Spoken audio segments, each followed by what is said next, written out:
أعوذ بالله من الشيطان الرجيم بسم الله الرحمن الرحيم ربي اشرح لي صدري ويسر لي أمري واحلل عقدة من لساني يفقهوا قولي حسبنا الله ونعم الوكيل. In God do we place our trust. حسبنا الله ونعم الوكيل.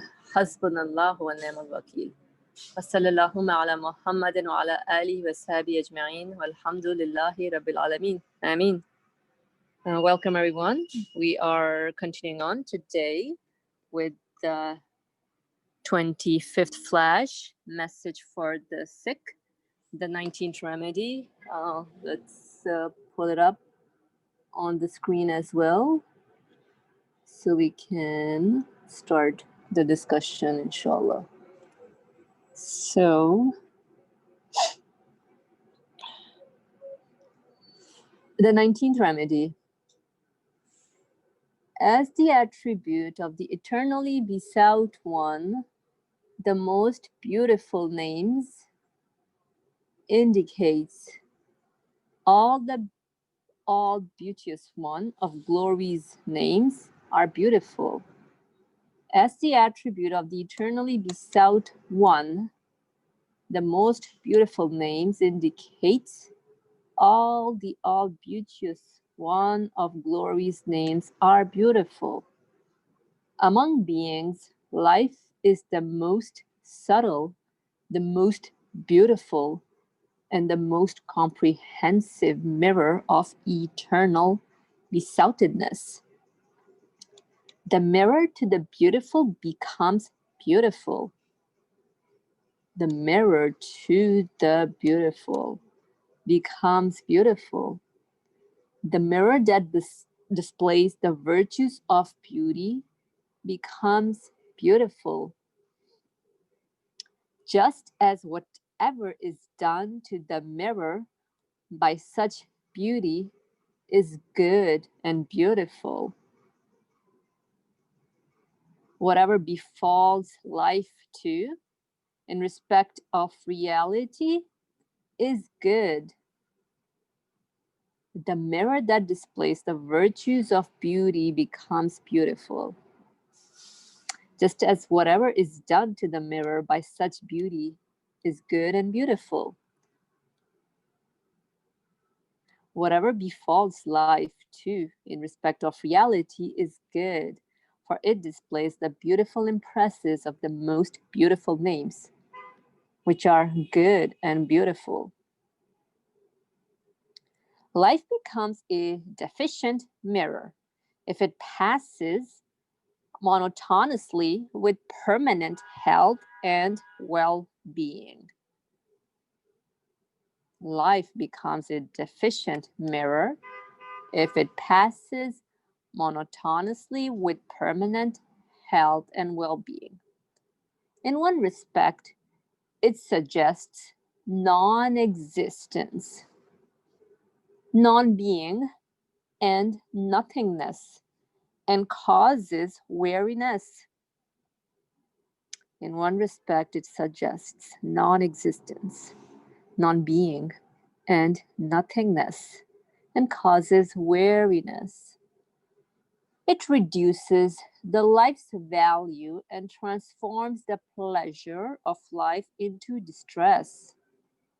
For thinking he will pass his time quickly out of boredom, a person throws himself either into vice or into amusements.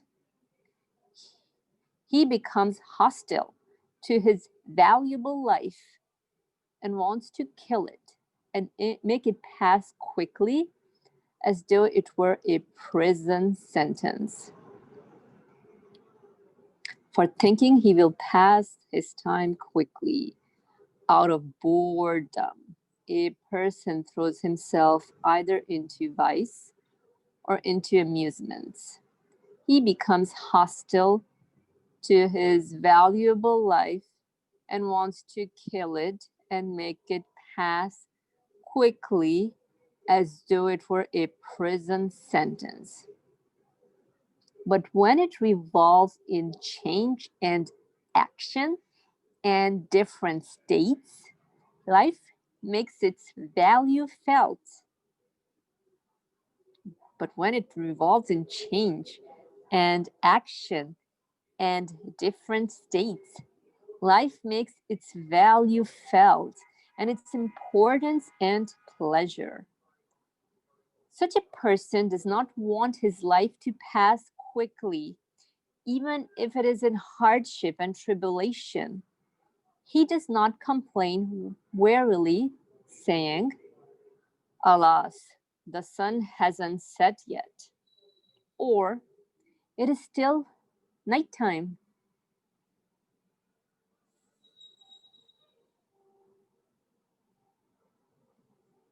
Yes, ask a fine gentleman who is rich and idle and living in the lap of luxury, "How are you?"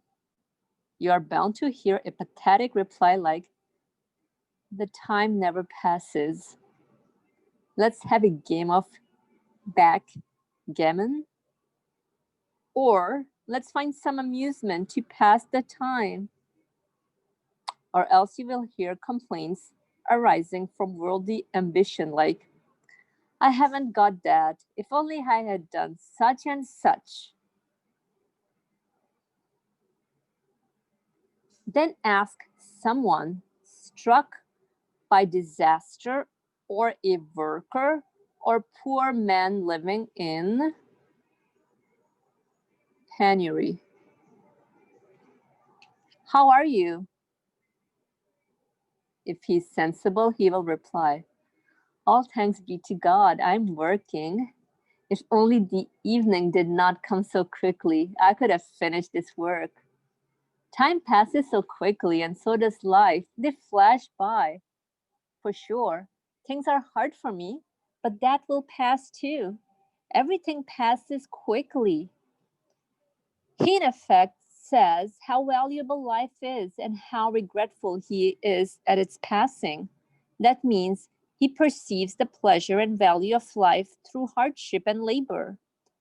As for ease and health, they make life bitter and make one hope for its speedy passing.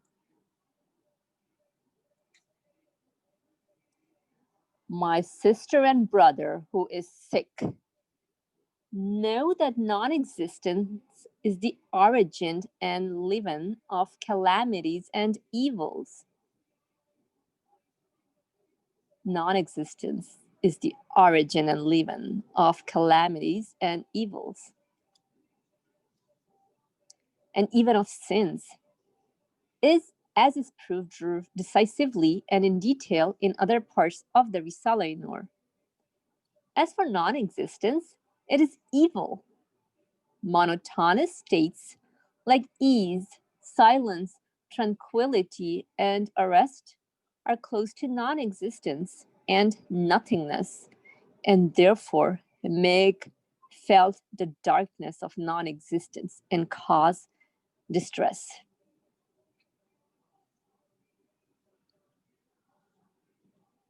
As for the action and change, they are existence and make existence felt. And existence is pure good, it is light.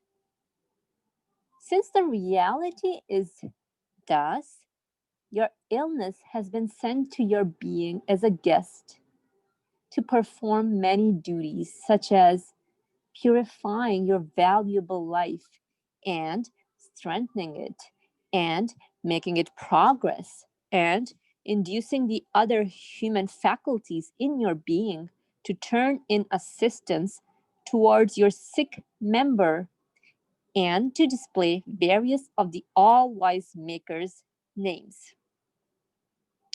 God willing, it will carry out its duties quickly and depart, and will say to good health, "Come and stay permanently in my place and carry out your duties. This house is yours. Remain here in good health." And this concludes the 19th remedy.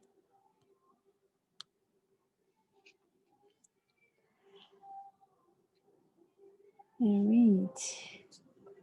It was very self-explanatory, but we can go over it.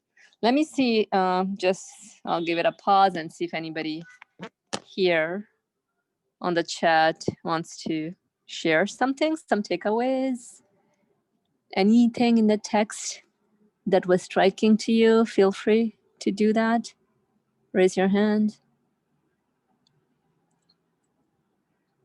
If not, then keep thinking. Inshallah, at any time, feel free to do so. Okay. You can take that. Assalamu alaikum. So I think over all the theme, as we are understanding this about everything that happens to us in life is something meaningful, and here, although he says it's a remedy, what do I realize from this remedy? I'm just trying to see here. Like the author starts with, presenting, life, wondering what life is and how it goes through different stages versus if it's just spent in comfort, then there is no unease. Then, there are two extreme examples, whereas one is like extreme poverty and where you're struggling and doing things, and then once you're in extreme comfort, and then of course there's life doesn't happen, as they say. Some people say, hey, oh, what happened to you? Life happened to me. So I've been going through some challenges, and that is what they refer to as life. But um, as realizing what illness or whatever calamity or any thing that happens, although we did say musiba was something that strikes us, it's not actually something bad, or it's good as well, and it cannot be taken as only for negative terminology, but it's basically something that affects us, or is something that we are going through. It hits us basically. So that is it. Something good can also hit us. So if I'm walking in the park, that is also a musiba, and I can say, yeah, that hit me because I'm engaging with something, maybe the air and the birds, and maybe some flowers, or could be anything. So anything that becomes an opportunity for us to connect is a good thing. So that's musiba, anything that's an opportunity. Yeah, so any situation becomes an opportunity, whether we deem it good or bad, but everything actually in its existence is good. So the summary I would say is this, that whatever in existence is there is good for our being. It's good. A very interesting one. The existence of everything is good. I remember when I first got introduced to these teachings, I think you shared, and you're like, the existence of everything is good, even Satan. I'm like, what? I mean, it sounds so good, but like now you think about it more, that is true, because what matters is really how am I utilizing any means or any events as an opportunity to get to know my reality and really communicating with the one that's setting up the stage for me. I think that's the beauty of in- interacting with the universe, because through it you get to communicate with the one that gives you existence. And so in the specific remedy about sickness, that's just like a messenger coming in to deliver something, and our job is to really do our homework, which is read it, connect with it, get into a good relationship with the source of its existence, and because that's all that matters. And even illness is not something that's like permanent, because we all know that human life here is very transient. And I think we spoke earlier about if this was it, if my existence was just this life, then that would be a sad case. If one gets stuck with any sort of undesired events, but rather any event needs to be used to connect to the source of its existence, which really helps me fulfill the purpose of my existence. And I'll pause here and see if somebody has anything to say. So yeah, if we go back to maybe the first paragraph and how the author introduces the topic about, he starts with the beautiful names, as he says. There's the with the understanding that this universe must have a maker, and this maker is introducing himself to me. Mm-hmm. So there is this, the existence is being tied to the existence giver, an eternally besought one. And as he says, I'm just reading, the most beautiful names indicates all the beauteous one of glory's names are beautiful. Mm-hmm. So everything in their existence points to, or then he goes over the analogy of the mirror, everything points to or refers to the absolute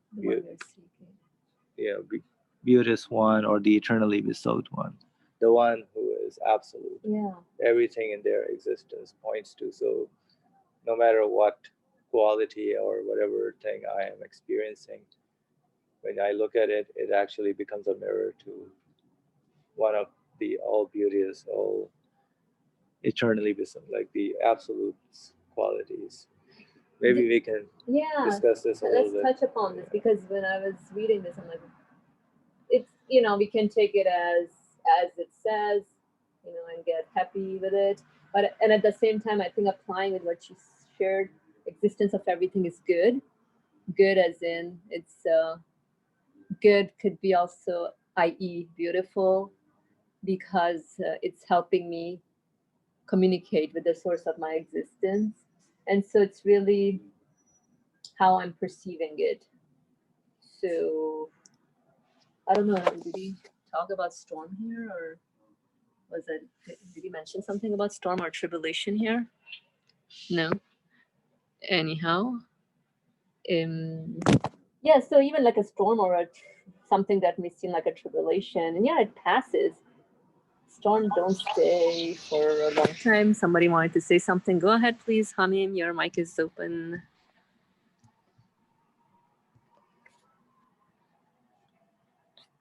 At any time, feel free to interrupt us. Raise your hand as well. Okay. So I'll just give it a moment, because I felt that somebody unmuted themselves. Perhaps it was an accident, but if not, then let's delve deeper into this beautiful names. So even like a storm or anything that may seem like a tribulation, it passes. And so it's really, how did I utilize it? Okay. I mean, that's what makes it beautiful. That, going back to your point, how did I utilize it? Because it's coming from, like, whatever I'm experiencing, whatever feeling is coming from beyond the apparent causes of this universe. And so it's a mirror in terms of how also I'm perceiving it. How, with what lens am I looking at it? So that's what would make it beautiful. All right. Anyone else care to share anything on this end? Oh, so you're saying the fourth sentence, well, which is the mirror that displays the virtues of beauty becomes beautiful. Oh yeah, so that's exactly, yeah, what you said. So now it's making more sense. So let's see. Elaborate further. Yeah, this the mirror that displays the virtues of beauty. The mirror, as in even the storm, then becomes beautiful. Uh-huh. Look at that. This is interesting. I mean, right now we're talking theoretically, but I think we can all apply it to our personal lives. And and if we live with the recognition that nothing acts on its own here, and everything is a messenger carrying some meaning to me from the source of its existence, then that thing even becomes beautiful because through it I I get to know the source of my existence. So you can even take one one grain of rice. No, for real. Like really. And you can stay with it, or oh, to just, I mean, or anything, let's say maybe a fruit that you ate, you can stay with that, and then, it becomes beautiful because it connects you to the source of your existence. Or even a bug or a fly that you don't want in your apartment, but it's there, like it just did not haphazardly landed inside your house. So that becomes beautiful as well, but then you quickly throw it outside. Alrighty, cool. Anyone else care to share anything here about beautiful things or beautiful things in creation? How do you see beauty in creation? Yeah, that would be an interesting question to go over. Ali Murmur, go ahead, please. No, I'm joining the interactive discussion. So the first paragraph says, if the mirror reflects something beautiful, mirror becomes beautiful. Yes, you have been talking about it, and rightly so. I agree with what is said so far. I think before this, we have to understand, we have to realize that what is reflected in the mirror of our being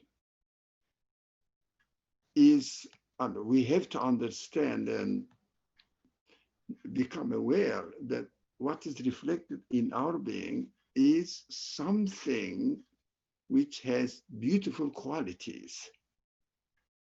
All the qualities, the creator of the thing which reflected in our being are all beautiful. Of course, it is not easy to swallow, although Asim and also you supported the idea. Whatever happens, whether we call it good or we call it bad, it is from the creator, and we have to understand that creator's qualities manifesting in our existence, so these qualities must be beautiful as well. That makes sense.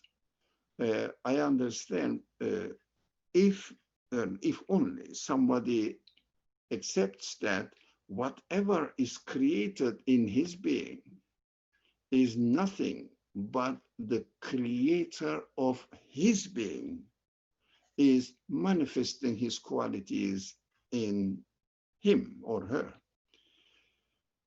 That is very interesting, because it is challenging at the same time to realize that what is happening to me, if I don't like it, whatever is happening to me, if I don't like it, how can I say that this is beautiful, although my senses say I don't like it?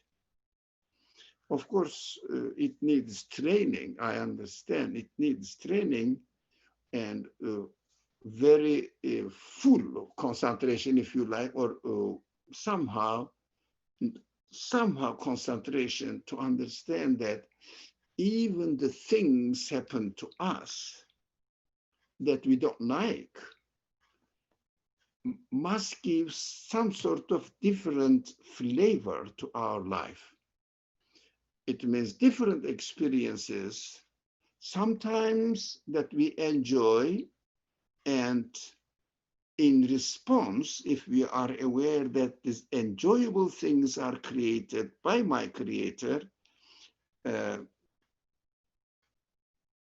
it is beautiful, it is good, I enjoyed it, it is easy, it seems to be easy, but I doubt about it in my practical life. I take it for granted because something happens to me and I take it for granted that it is just what I like. That's it. I don't question how it came into existence. That is the problem. I don't usually, most of the time, question the source of existence of the things that I'm enjoying it. But when I experience something that I don't like it, and I want to get rid of it and have it removed from me, I understand that, just a minute, I cannot push it away. So I remember that, look, I cannot push it away. I cannot get rid of it. I cannot really escape from it by myself. So that it opens the door to question how it is happening then. And it leads me to question the source of existence of typical subject that we are studying, because it is message for the sick. So any illness afflicts me. I say, I don't want it, but it is there. I cannot move it away, push it away. It is there. What's happening then? It is much easier to question the source of the things that we don't like, because we feel our weakness. We feel our impotence to control it, to get rid of it. So I understand that something is happening to me out of my control. Out of my control, and I don't want it, but I cannot get rid of it.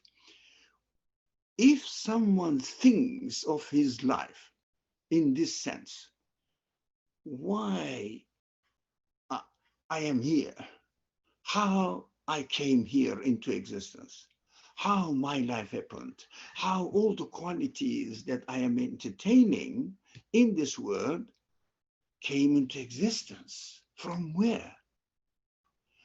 This questioning is much more beautiful than enjoying something, but not questioning how it happened. Just using it, utilizing it, and never question the source of its existence, the wisdom in its existence, purpose of its existence, and my attitude towards its existence. I just enjoy it. That is what my practical life is all about. I found myself that if something, for example, I am eating something, right? And I enjoy it, it is beautiful, or let's say I am having it with my friends, although nowadays it is somehow difficult. Anyway, and we are just saying, oh, very good. Did you enjoy this one? How about this one? Oh, everything is fine. But suddenly, if something I taste very bad, or bite something and God forbid, breaks my teeth. Oh, God forbid, it's really, really, please God, prevent us all from this kind of things. So it is really hurting, pain. And then I realized that, look, I am not able to control parts of limbs of my body. Then I start saying, oh, my creator, or the source of existence of the thing. That is how we should evaluate whatever we like or we don't like.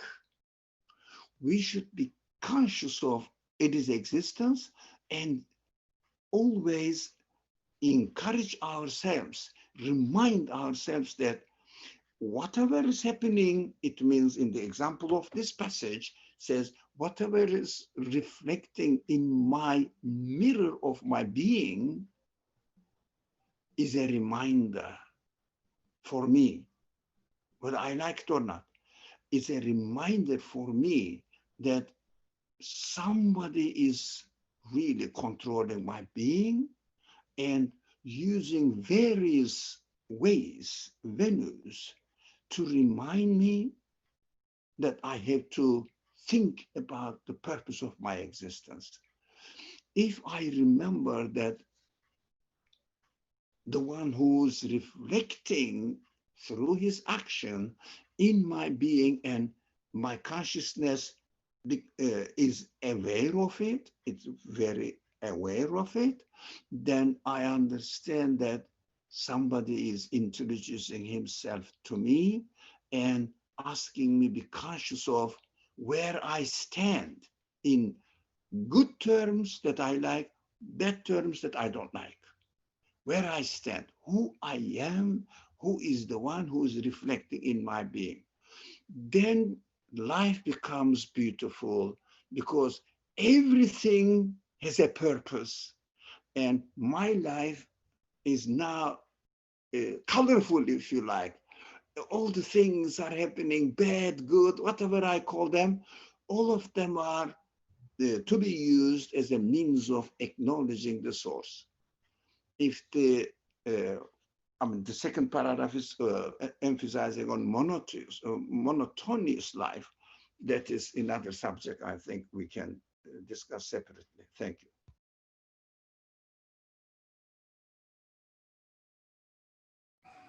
Jazakallah khair for this comment of yours. Yeah, that helps us answer the question of how do I see beauty in something that I do not like. And just looking at things as a reflection to the one that gives existence, then it becomes a means of communication where I get to acknowledge really what my reality is, that I'm a created being. I do not give existence to anything, and I'm being operated on. And I think I agree with what you said, and even what Nursi is saying here about life that is past, just like a regular routine or monotonous. And even I think in some other parts of his writing, he used in the sleep of heedlessness or couch of laziness, or something along those lines. So then really there's nothing going on. It's just like a rotation that's happening, or just like clothing inside a washing machine that are just rotating. But unless you press a little something, pause button, interruption, then it's just like, whoa, what happened? Who woke me up from my sleep of heedlessness? As in, what is all this for? Like, how do I explain the existence of good health? And then I can explain to myself the existence of the lack of health that I experience. And I think it's very practical also, this what the author is saying here, the second paragraph. If it passes monotonously with permanent health and well-being, life becomes a deficient mirror. As in, I may easily lose myself in heedlessness, as in not being conscious of my reality. Even superficially, I could say, yeah, there must be a creator, I'm created, I'm given that. But, not really reflecting deeper into existential side of everything, where life is passing, you know, this universe is not my permanent abode, so what lies beyond this universe? And I think life that is passed in monotonous way, there's not much reflection going on. You know, I mean, like we always use that I may take everything for granted just as it is, rather than if something that to me disrupt my regular routine, then, you know, it alerts me, everything gets awakened and conscious, my spirit, you know, just suddenly awakens, and then, you know, I'm more prone to seeking the eternally besought one. I don't know if anybody has their hands up. Let me see. You know, I think it's also like, what do you say? No, go ahead. So you're in the second paragraph. Yeah, I'm in the second paragraph, but an analogy came to me, but I don't know if it's. Let me think about if it's fits here.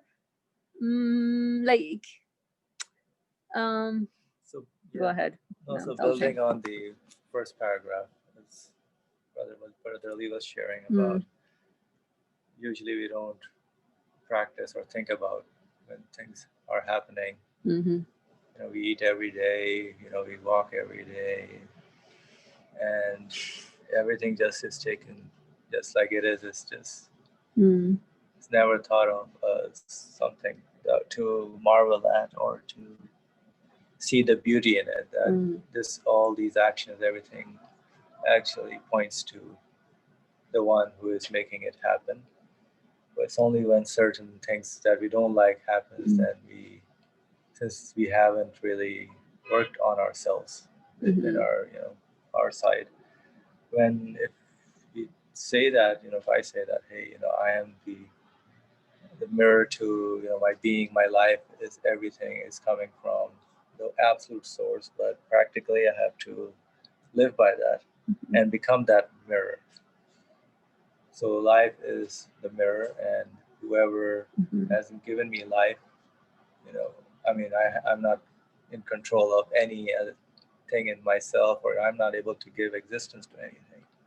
So everything that happens that I don't like is something that tells me that, hey, I have no control over, you know, my being. You know, that's whatever the Brother Ali was saying. For example, if something is hurting in your being, then you understand, or sickness is given, then one can understand that, you know, oh, what kind of a being, you know, I'm made like this. Yeah. It's interesting that, you know, all this time I've been taking health for, you know, just for free, and now that something, you know, is giving lack of health, then I have to, like, you know, I have no control over anything. So that's very interesting. So that is what the life being a mirror to the eternally besought one. So in the second, I think, paragraph, you know, it is a comparison on what kind of a mirror life would become if it is not subject to anything.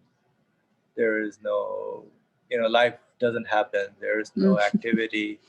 So it's just dull. And, you know, if you imagine that there's nothing that happens, life is, you know, health is always good and permanent. Would we ever learn that we are weak beings the way we are in our creation, our actual reality of what we are? Then how would we know that, you know, health is something that must be given or by the health giver? So there's no chance at all to connect our being in a, you know, there's nothing happens, there's no activity to, and being the actual mirror that we're supposed to be. And then it becomes like a defective mirror, because there's a purpose to life. What is the purpose to life?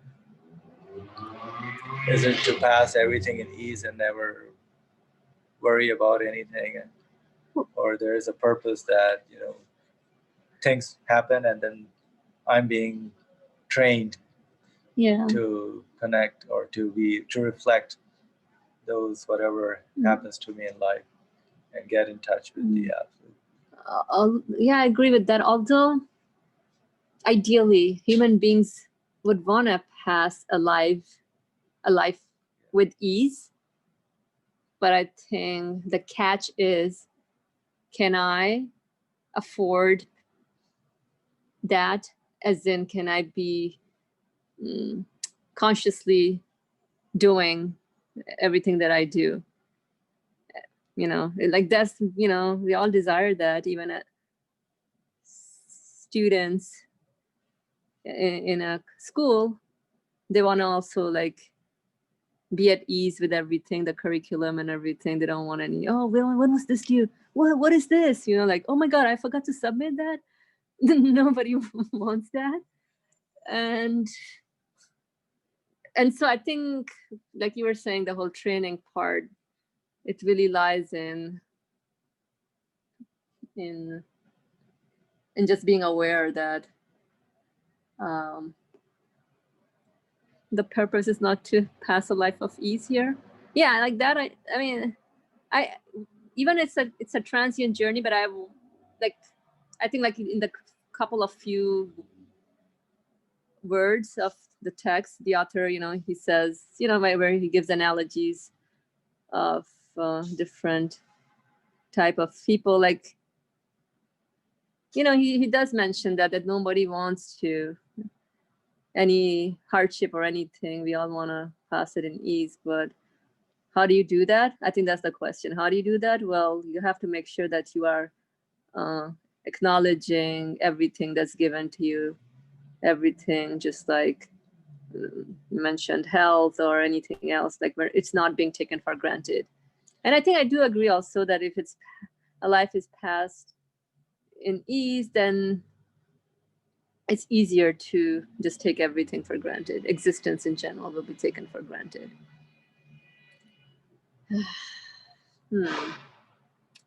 Thank you. Anybody else? Join us, please. Everybody here would want to hear from each other, so go ahead. Farah, yes. Assalamu alaikum. Thank you for leading these discussions. The point that perhaps also goes partly with you, how you were summarizing, but something that struck me as I heard the comments was that the experience of beauty that, or anything, but I'll take beauty as an example because it seems very, you know, like a very mesmerizing experience also. The experience of beauty is, I think, as we're trained to believe, is a sort of a deception or an illusion that it's in the experience of the thing in itself. Like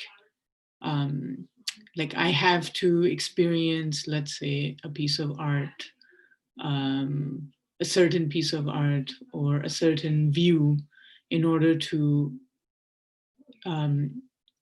experience beauty, but rather it is instead the process of questioning, where does beauty come from?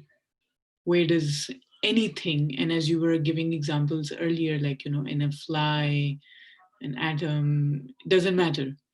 But so in essence, like a beautiful sunset, which is traditionally called beautiful, is as beautiful as a fly, because the thing that makes it beautiful is this process of inquiry or questioning that a human being goes through when questioning what is you know, the source of the existence of this thing. So beauty lies in the fact that it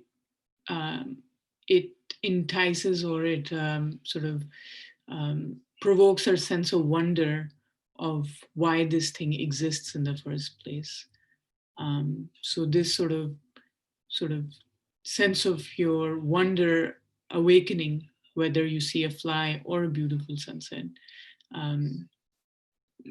that process or that experience of realizing that I can question why this exists or how this exists makes something beautiful.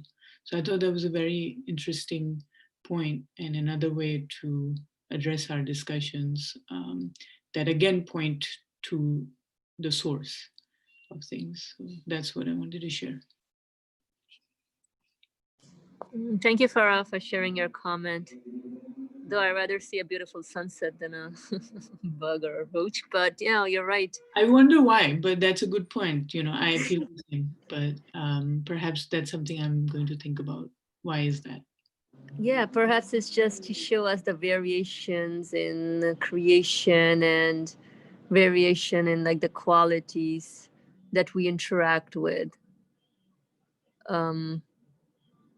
So yeah, I think even then it becomes also to personal preferences, but at the end of the day, the essential nature of anything is the same as far as its existence is concerned. Go ahead. Right. You? To both of your points. In its existence is what the key word is. Everything is pointing or a mirror to the absolute being. Or if you question the existence of a bug or the sun, points to the same source. And if we understand that whatever we deem as good is coming from that source, or whatever we may deem as not that good is also coming from that same source. And if we have concluded or have understood that everything that this source is giving me is beautiful, then everything in their existence, which points to the beautiful existence giver. So for something for me to learn from, to experience, although I understand and I agree with you also to see the beauty, for example, in a sun versus something that we don't like or here in this world. But regardless, right, that's a personal preference. Or even going back to the point about we look for the stability, even in the things that we do, and we are supposed to look for that, and by following the order that has been set up for us, to experience that beautiful and stable kind of situation. But that tells us about our our desires, our reality, that who can arrange this for me. Even when we follow the order, it is the one who arranges the order that I am able to follow it and then get the result which I'm asking for, because everything is actually arranged by the one who owns the order, and the result is also set up by the one who arranges the order. So our human desire kind of wants the happiness, the beauty permanently. Although these are like in the order, we see that gradually we are training to appreciate and learn how to get those tastes of that beauty, and for seeing the signs of if we see them as mirrors, that who is the one, what source is it that can give existence to those things. Absolutely. Keyword appreciate, because I think earlier you said also about like we take everything, everything is freely given to us as far as existence is concerned. But it's just like when we experience the lack of it, then we realize, wow, it's given freely without me doing anything. And really, I think it's just that we've become unappreciative beings. I mean, I can speak for myself. Like even anything around us, how we said there's no such thing as free lunch. I mean, really, like even now with the economy, like before you could at least experience all that, but as far as existence of anything is concerned, I cannot reduce myself in such a way where I'm not appreciative of anything that's given freely. Like, I think that's very huge. Existence is given freely. Subhanallah. Wow. Okay, we can just brew on that thought for now.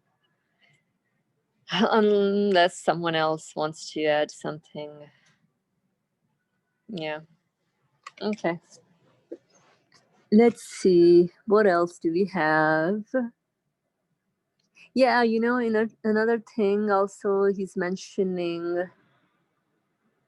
you know, think of sometimes when you're really in the moment enjoying something, it's like time just passes by. But sometimes you're in in situations you're like, oh man, you're like looking at your clock. When is this meeting over? Like, right? And really, like, I feel like I have so many wasted moments like that. If I were to tally them up, it's sad. It shouldn't be like that. As in, even, yeah, I mean, you just want to be in, like, just interacting with the sun or just watching the sunset, but like that's not the, always, that's not the reality, the world reality that we live in. But the author is saying here that someone who's just, you know, everything is all going smoothly, you know, and obviously there's no questioning going on as far as, you know, why am I given all these tools, health, existence, and, you know, they're just, you're just living it. And as opposed to when you know that your time here is very short, but you have to really make the best out of it. Yeah, I know. Please go ahead, talk, because I'm thinking about this right now. Yeah, just thinking about that second paragraph, how the author kind of shows or words it about, you know, life when it goes through change and action in different states. Yeah, life yeah. makes its value felt. I like that part. And its importance and pleasure. Although, you know, as you were saying, you know, we think that it's not, hey, don't let life happen and just live in peace for a while here. But when that happens, although we have a conflicting state going on, right? And here it says the pleasure is actually going through the life and going through that struggle and tribulation. Feels awkward. It does feel awkward. You know how people say, hey, I haven't seen you in a long time. What happened? Look at you. Oh yeah, man, life happened. Then you're like, oh no. As if life is not supposed to happen. Anyways, yeah, no, you're right. It feels like an awkward situation. Maybe anybody has a comment. Anybody has a comment on that? Alhamdulillah, life is good for people up here. Good to know. So yeah, I think what the author is mentioning here is really that change is necessary, as in it's happening, and any sort of diversity that we experience. What do you say? What's the opposite of static? Dynamic, right? The dynamic nature of creation is amazing because we have to recognize it, because that's the only way that helps us connect with the source of our existence. Yeah, I think when I, you know, was reading it earlier, I was like, this is it.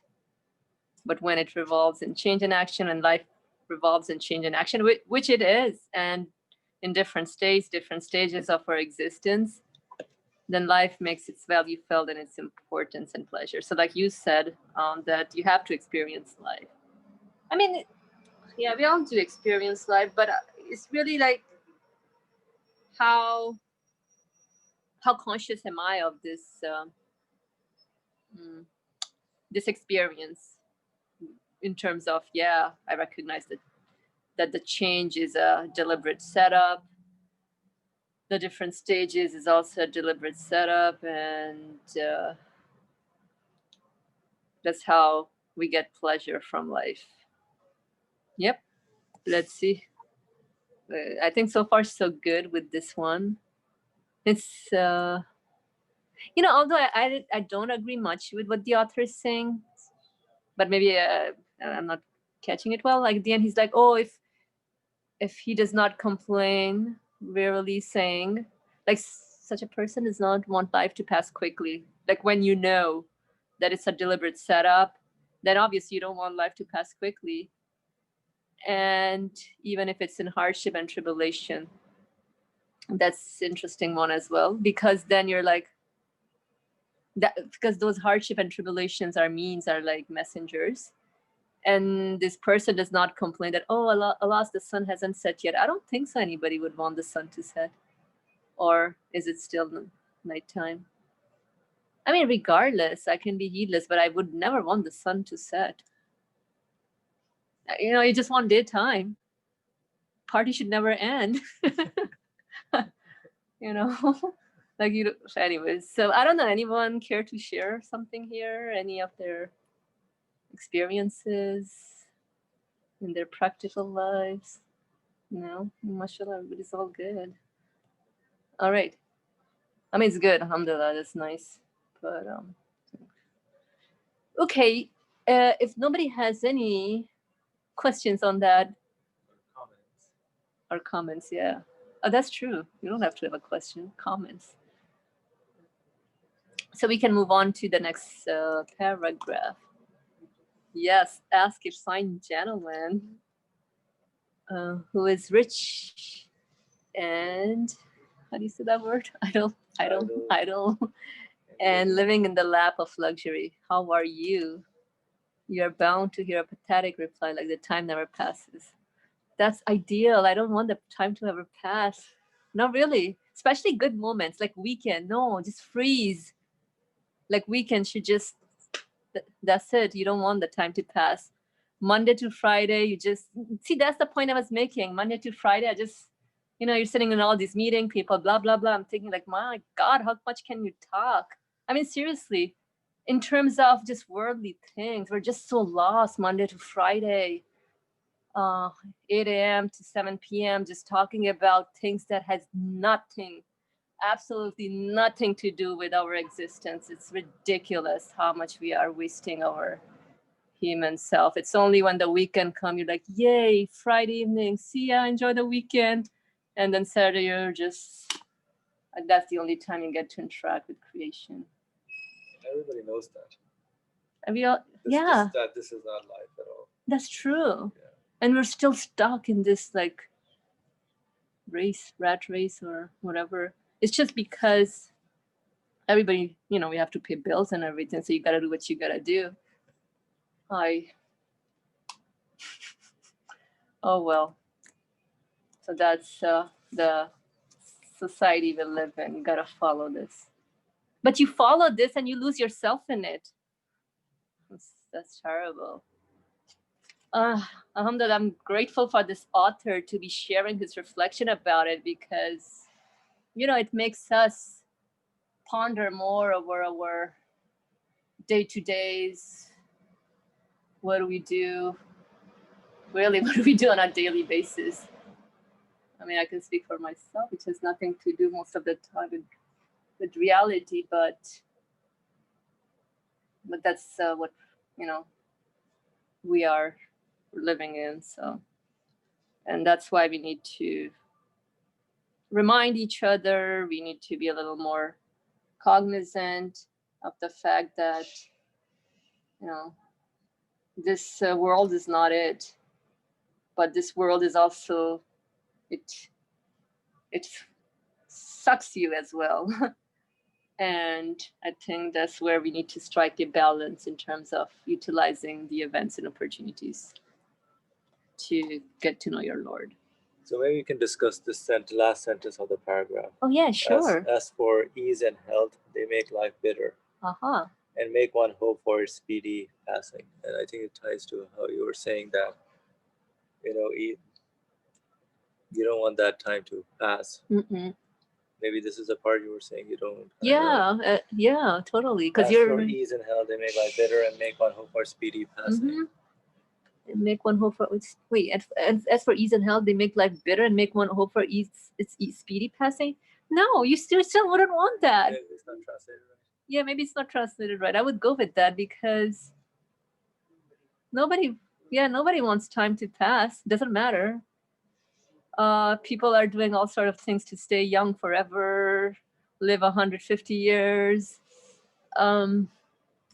Nobody wants their time to pass. So the pleasure and value of life through hardship and labor. He in effect says how valuable life is in our, like, I think regardless, nobody wants life to pass. Nobody wants their time to pass.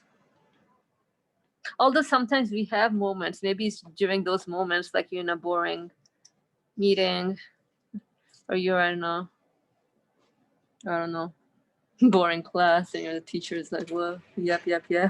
So then you're like, oh my God, let's just time fly so I can go do my thing. Let me go outside. So it's in terms of finding value in life versus not finding value. Finding value in things I do. So let's start putting 2 buckets here. Finding value in things I do can be just one thing. Not finding value in things I do is like that bucket would be filled with lots of things. Alrighty. Because the example the author gives about the luxurious life and how it, just waste time, becomes boring. Live in it. So it doesn't really, people for different ways to get out of this boredom, and they engage. There are many things to get engaged with. So there is no real, in that sense.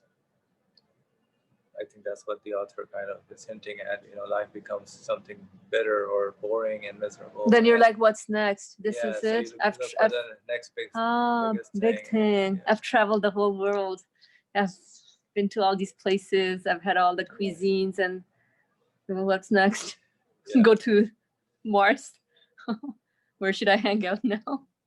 Yeah, that's a good one actually. But then that's also exploring the universe, right? Maybe something's going on underground that we haven't discovered. Yep. If nobody has comments, maybe we can move on to the next. Yeah, let's move on to the next one because otherwise it's just. So now it's tying it to the sickness, to if we understand all this, what the purpose of life is, and how action is, or changes that are going on in life are actually good for me to understand. And sickness, I should understand, is also given to me to make me realize I'm not the one in charge and control of my body. Although I follow the order, try not to get sick, but eventually, if sickness, the creation of sickness, lack of health is given to me, then it is something for my benefit, for my well-being. What is leaven? L-E-A-V. Leaven to uplift? To make it rise, yeah. Oh. Like a bread leavens. So if you put yeast in a bread, then it. Yeah. Right.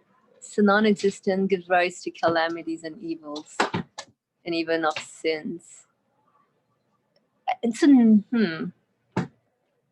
It's okay.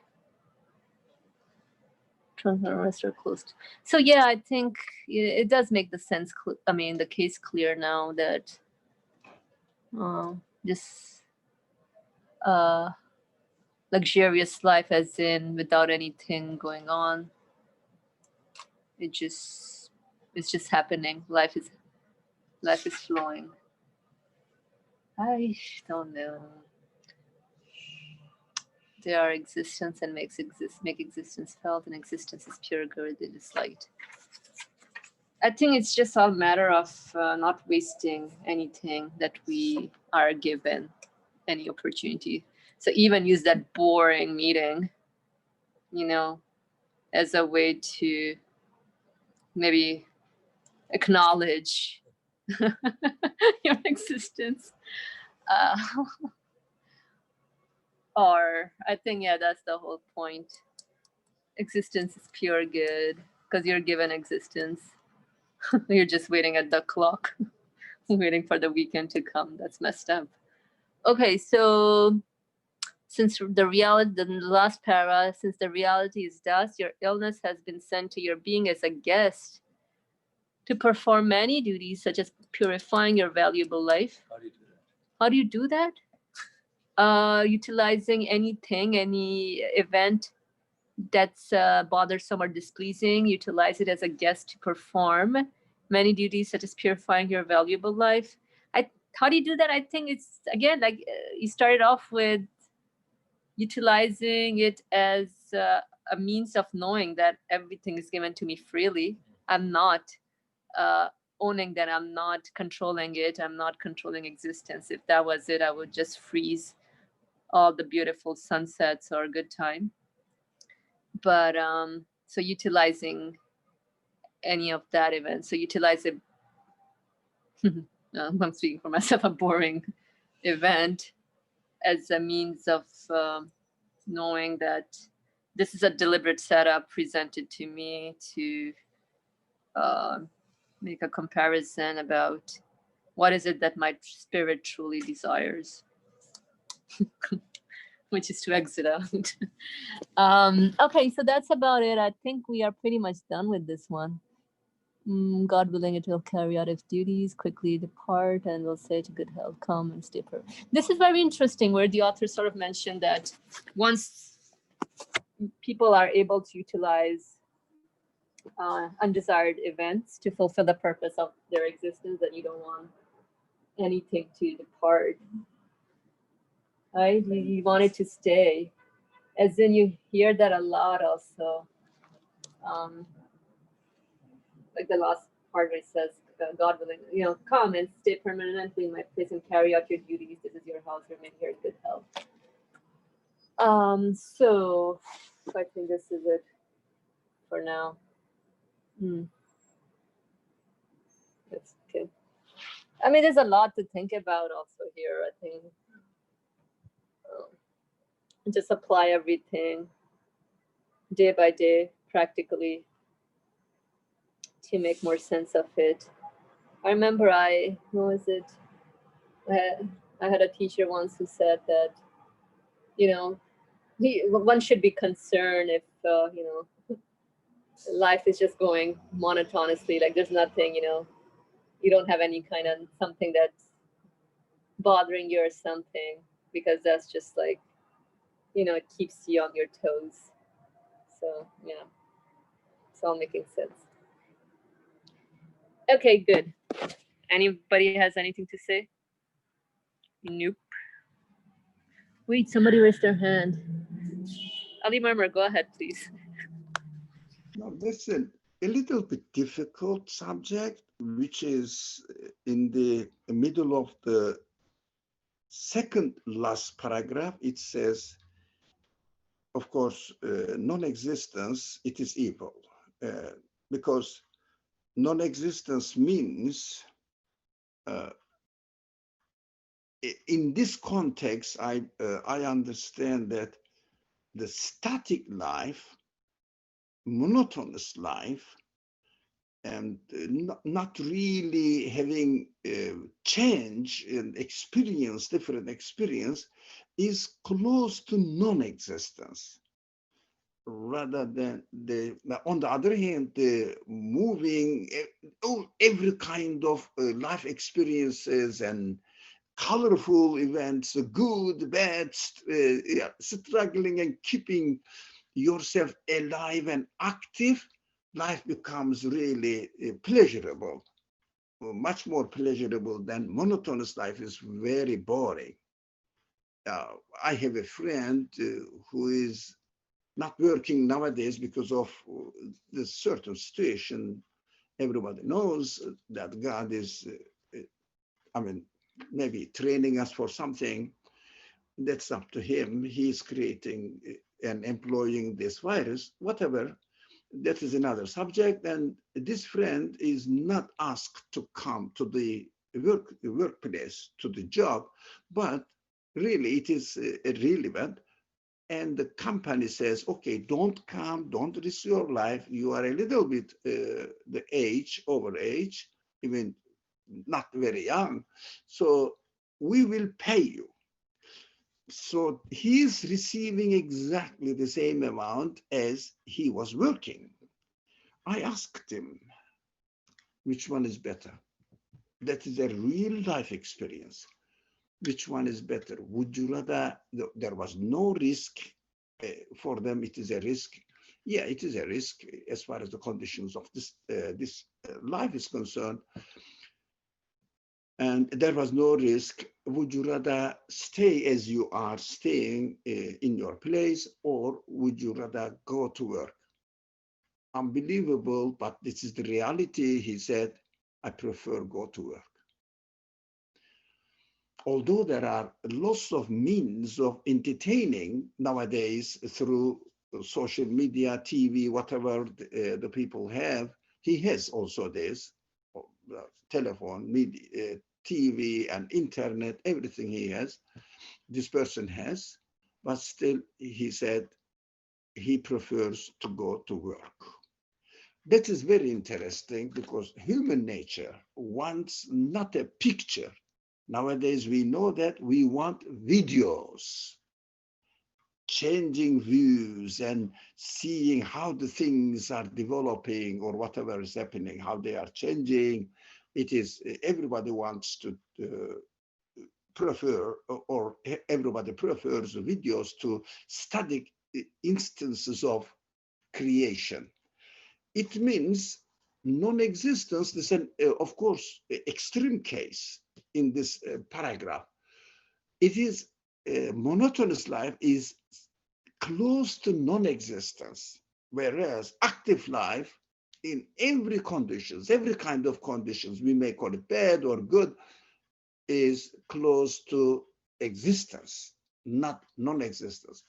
And it, of course, it is not our subject directly, but it says for non-existence, it is evil. What do you mean by evil? We know that non-existence cannot be experienced. But as far as the human spirit, human feelings are concerned, we cannot really stand to non-existence. We cannot even imagine it. And we cannot really imagine that our existence is falling into non-existence. I mean, we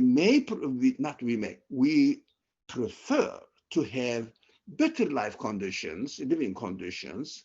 We prefer this, but at the same time, non-existence is so frightening for anyone who really seriously reflects on it. Going out of existence totally. It is evil. Why this sentence is so sharp that non-existence is evil? Because in contrast to existence, we understand that existence is just an appropriate situation for our spirit, for our beings. I am just, if you like, speculating or trying to understand this. So whatever I am going to say, and I have said so far, are not my conclusions.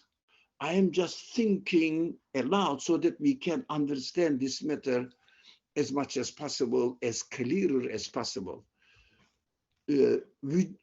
Existence that we enjoy, because look at the universe and maybe something afflicting on us in a negative way that we don't like, but the existence itself is 100% appropriate to our human feelings. Our human feelings are happy with the existence. We may not like those creations that afflicts us or causes us pain, but still existence is appropriate to our feelings. we don't have any feeling which will prefer non-existence. But someone may say, I'd better die. It means I don't want to be in the pain now. I want to get rid of this pain. That is okay, but this is not preferring non-existence to existence. Especially those people who believe in the hereafter, they say, I want to die because I want to experience existence in its fullest sense, and it is the most perfect sense, so that I will enjoy my existence. This is not as much as I would like to enjoy my life. The life on earth is not as much as I would like to enjoy my life.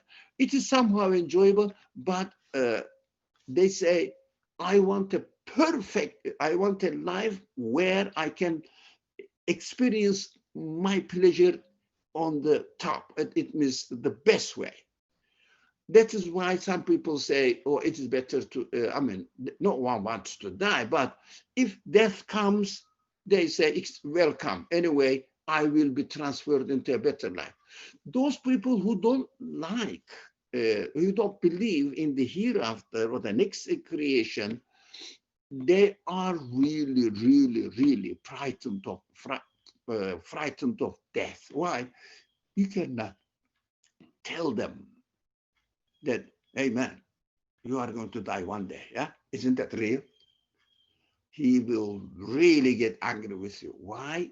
He doesn't want to go into non-existence, because we are not given any element of tools, any tool to experience non-existence and enjoy non-existence. It is just perfectly appropriate to us. And the universe exists in such a way that the universe's existence is not monotonous. It continuously changes, slowly, but sometimes sharp. Sometimes it changes to, let's say, winter and then spring and summer, etc. Fall follows this, and also day and night, different types of experiences, colorful creation that we enjoy. That is why comparatively we understand that non-existence is evil, as compared to existence is good. Because I'm repeating the same point, which makes sense to me as I speak now, because all my feelings are happy to experience existence. Of course, it is preferable to have enjoyable life existence, enjoyable existence, a type of existence. But still, I have no sense. I'm thinking of my own senses now. I have no sense which says non-existence is better.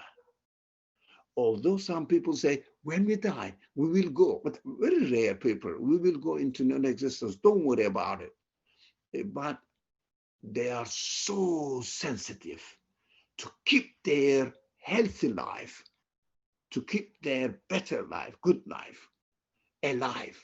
That's why if there is a possibility that their life may fall into danger, they run away from it, because they don't want to lose their pleasurable life. That means essentially human nature is created to love existence. That is why we can say, as far as our conditions are concerned, the living conditions are concerned, our consciousness is concerned, existence is good. Therefore, unimaginable non-existence, by definition, because we cannot define it. We cannot define non-existence. We can define non-existence only by defining existence. So opposite of existence, by definition, is evil. So anything close to non-existence has a color, has a, how do you say, tint of non-existence. That is why we don't like monotonous life. Monotonous life is, as compared to active, continuously changing and renewing life, is closer to non-existence. It is not non-existence, but closer to non-existence. That's why we don't like monotonous life. We want different lives. Although some people don't believe in God, don't believe in the hereafter, etc., still they want to experience every night different pub, different bars, different restaurants, different entertainment means of entertainment. Why? Because human nature loves movement, change, therefore existence, not monotonous existence, which is close to non-existence. We cannot deny that. I cannot deny that. I wanted to share with you, inshallah, if it is useful. If it is not, please forgive me if I wasted your time.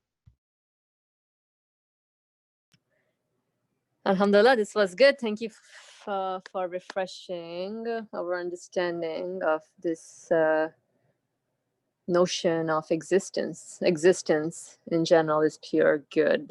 It's what I experience. And so I cannot imagine its opposite. And so just like the author mentions here, non-existence is pure evil. I mean, it does not exist. It has no reality.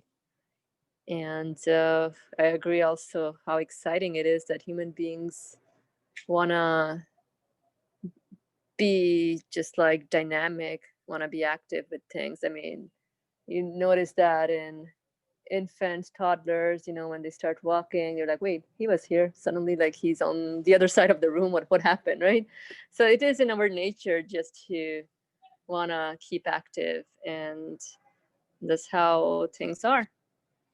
2 more minutes. Anyone wants to share something, comments, or anything?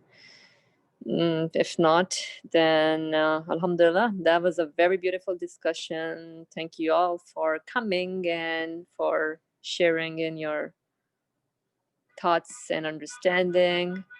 Inshallah, we will pick up from the 20th remedy next Saturday. Bismillah ar-Rahman ar-Rahim. Subhanaka la ilma lana illa ma 'allamtana innaka antal alimul hakim. Glory be unto you.